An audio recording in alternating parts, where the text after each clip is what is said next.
Jurisch is a technical advisor to fruit growers in South Africa, providing expert advice on all technical aspects of production and research to individual growers.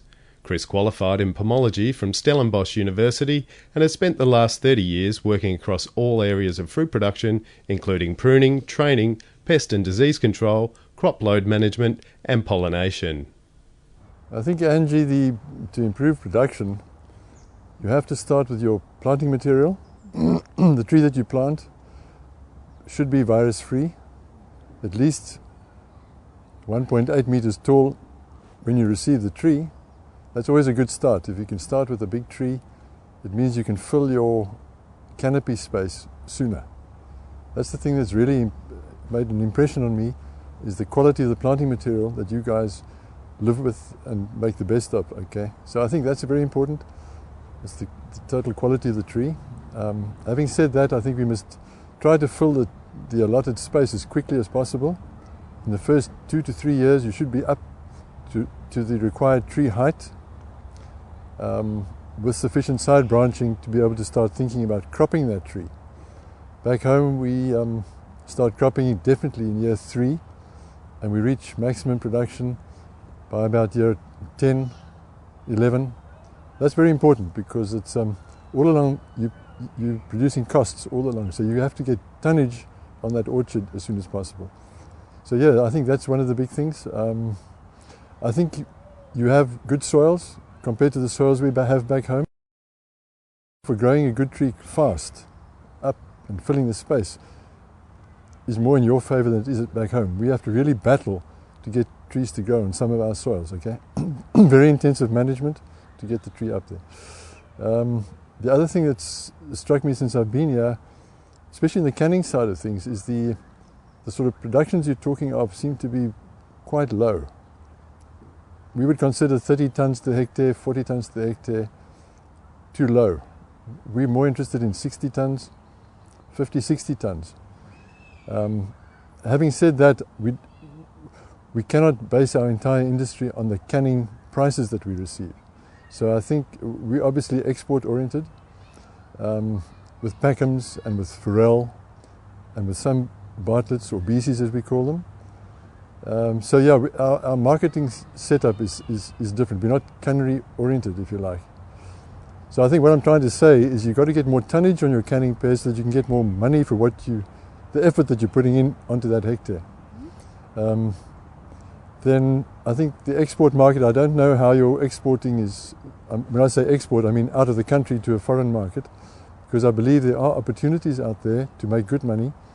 We make very good money out of Packhams, out of Pharrell, our standard pear varieties, okay?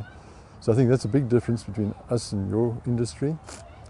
Yeah, so I think to sum it up, I would say rootstocks, tree quality, filling the tree space, working at filling the tree space as soon as possible, and then sorting out your to improve, if you like, on the income that you receive for the effort that you put into growing the tree and producing the fruit. Okay, what I look for when I come to an orchard to prune the orchard, I first have a good look at the tree age, and I try to get a background to the production history. Actually, I like to have the previous 3 years production history as a sort of reference point. I also like to know the quality of the fruit produced as a sort of also as a reference point.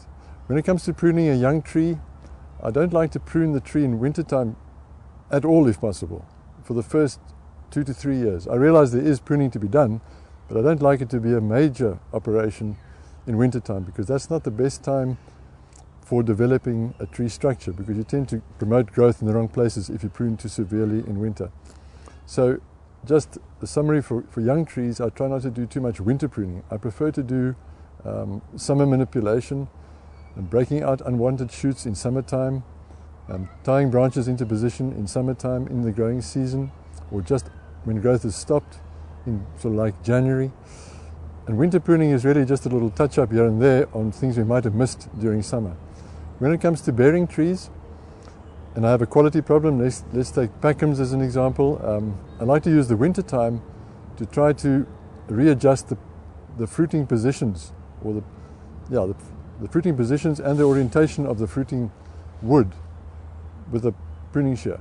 and that's a wintertime cut. It's not meant to be a type of a stimulatory type of action. It's more on the spur work and the fruiting systems that I have on the tree at the time. So, and I don't like to prune at all unnecessarily severely. This morning I was at an orchard and I saw a guy using a pneumatic pruner, and it was actually quite frightening to see the amount of wood that was being cut off at this time of year, which is winter time, because I could just visualize the regrowth from those cuts. And in my mind, if you prune like that every winter, you're not creating fruiting area, you're just stimulating growth every year, and you're cutting every year. So you're paying for a cutting operation, but I believe not a pruning operation. Pruning is a very it's an art really. It's not a science in many ways. You have to be able to read the tree, make the cut that will give you the desired result. Yeah, so that's what I try to do with winter pruning. But in my book, I say again, I think pruning is a part of tree training. Pruning is part of tree training. Tying down is a part of tree training. Cracking of shoots to promote fruitfulness is tree training. So pruning is just one aspect of tree training. But I also say you can cut a lot of crop off by doing injudicious cuts, if you like. Yeah, where I come from, we won't go over the whole virus-free status of planting material, because we have a virus-free setup back home. So the trees that we grow are healthy, they grow quickly. I think the successful grower is the one that can get the tree up to its height and fill the space as quickly as possible.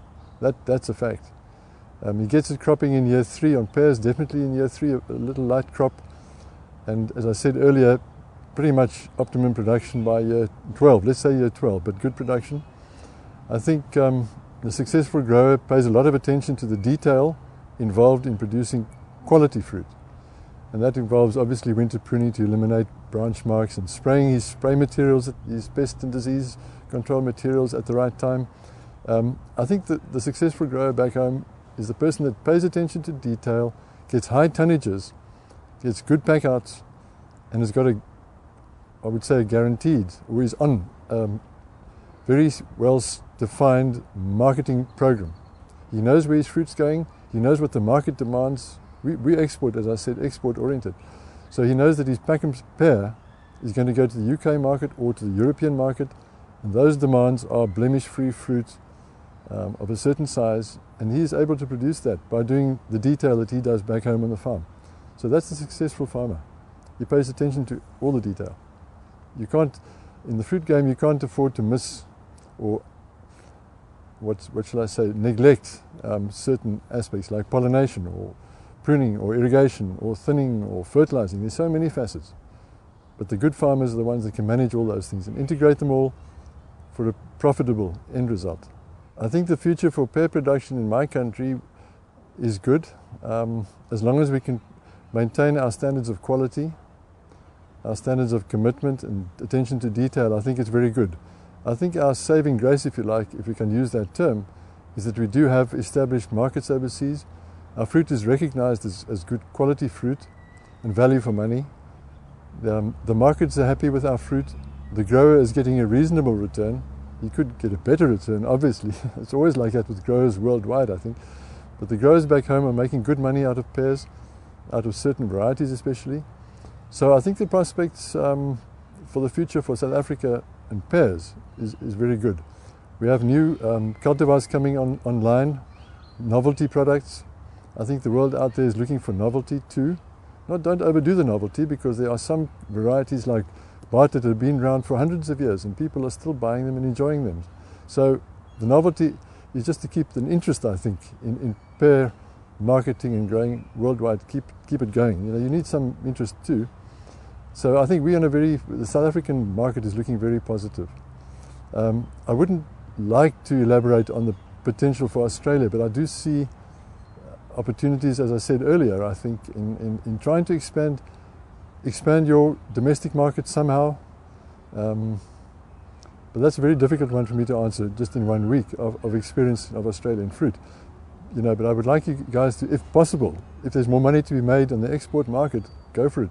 You've got all the conditions in your favor, you've got good soils, it's a bit dry, but I mean, you know, the rain will come sometime, we hope.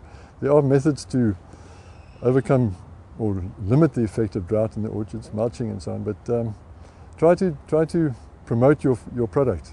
You have a good product, I believe that. It's just that it seems to me the growers are not getting the returns that they, I would like to say, deserve, because honestly, I'm a grower really. I like to speak on the growers' behalf whenever I get the opportunity. And I really think the growers need to get more value for money, if you like.